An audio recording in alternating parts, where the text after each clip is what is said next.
So why don't we just rename it? Why doesn't the field, the officials who run the Diagnostic and Statistical Manual for Mental Disorders, which happens to be the American Psychiatric Association, why don't they rename it so that it has a name that accurately reflects what we now believe to be the major underlying problems that explain ADHD? Well, here are some reasons why, which is why you're not going to see me out there championing the name change anytime soon. First of all, ADHD has been renamed many times in its 250-year history. So why not just rename it now? I mean, it's been done before. Well, because in modern times, in contemporary times, there's a lot going on out there in which ADHD has been listed. And we don't want to lose access to all those rights, protections, support, and so on that ADHD now has. ADHD didn't have that status throughout most of its history. So, of course, it was easier for committees like the DSM committee to simply vote to rename it. It's not so easy to do that right now.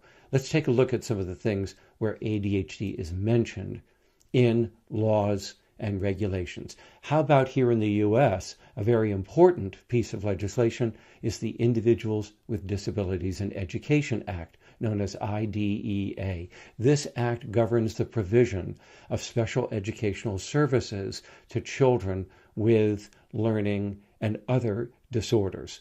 ADHD has now been listed as an eligible condition for services under IDEA. That was not always true. It wasn't until 1990 to 91, during the reauthorization of this act by Congress, that ADHD was viewed as eligible for services.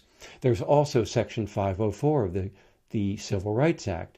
This is a Protection from Discrimination Act, and ADHD is mentioned there as an attention problem under the other health impaired category where it can be provided services. So if you change the name to something else and that new name is not in these regulations, then children and teens with the disorder won't be eligible for services. And that would be a shame. It took decades to get ADHD included in these educational regulations.